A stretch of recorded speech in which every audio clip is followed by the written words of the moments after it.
the Buddha's dry description of the four The four Dhyanas. the four dhyanas hides the fact that Traversing. them is a nearly impossible achievement. Even to enter the first dhyana requires years of dedicated, sustained, systematic effort, the kind of practice that turns an ordinary athlete into a champion. This is an Apt comparison. Comparison for the world. The word. The Buddha. The Buddha choose for right effort is one that is used for disciplined athletic training in general and gymnastics in particular. When the Buddha mentions what determination he set down for meditation that night, I remember the look I have seen on the face of championship athlete waiting to launch the performance that will win them an Olympic gold medal. They have trained their bodies for years, sharpened their concentration, unified their will, and that moment they have one thing on their mind, and one thing only. Nothing less is required for meditation.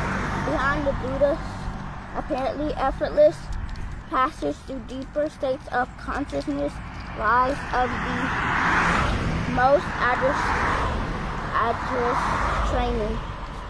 The first dhyana. Dhyana is a form of awareness or meditation. So when they're saying dhyanas, they're saying the four states of meditation. They're saying that the first state is so difficult that barely anyone reaches the first state. It takes years of practice, systematic practice of mastering the will.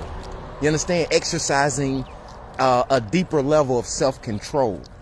And it's a type of concentration that is rare, that, some Olympic athletes can channel their mind to focus one-pointedly.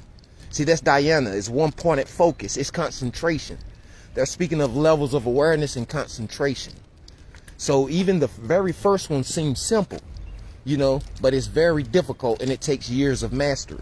It's like when Daddy get on the balance beam, he needs almost total concentration to keep balance, to stay focused. I can't allow the thoughts, even the thoughts of falling, to overtake my mind.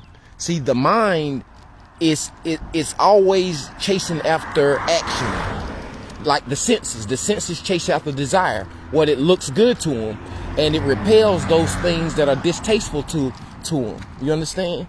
So with the mind, you have to learn to steal the mind, make the mind your friend through discipline. It's like when you get upset, you want to take a pause, take a break, and try to explain yourself in an assertive manner without adding more fuel to the fire. You understand where I'm coming from? And that's a difficult thing for even Daddy to do. So that's why they say even the first stage of just one pointed concentration takes years to master, let alone the other three. Okay? When a lover of music listens to a concert, she is likely to close her eyes. If you call her name or touch her on the shoulder, she may not even notice. Attention has been withdrawn from her other senses and is concentrated in her hearing. The same thing happens as meditation deepens, except that attention is withdrawn from all the senses and turned inward. Western mystics call this recollection. Recollection. A literal translation of what the Buddhists call right attention. No one has given a better comparison than Saint Teresa of Avila. Of Avila, right? Saint Teresa. Go ahead. Attention returns from the outside world, she says, like bees return into the hive and gathers inside in intense activity to make honey. Sound, touch, and so are on still peak. So basically what they're saying is, even though the first state is a high state, a single, a point, but that concentration sometimes still focuses on a sense. Like you may, focus on hearing, and your hearing can become a distraction. So you have to be able to, withdraw your senses, so to speak. That your experience is not dictated by your sight, taste, touch, smell, or feeling. Your mind is totally absorbed. You know what I mean? Single pointed.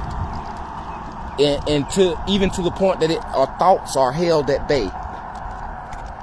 That was just a little dialogue and reading from me and my daughter. We hope y'all enjoyed a little bit.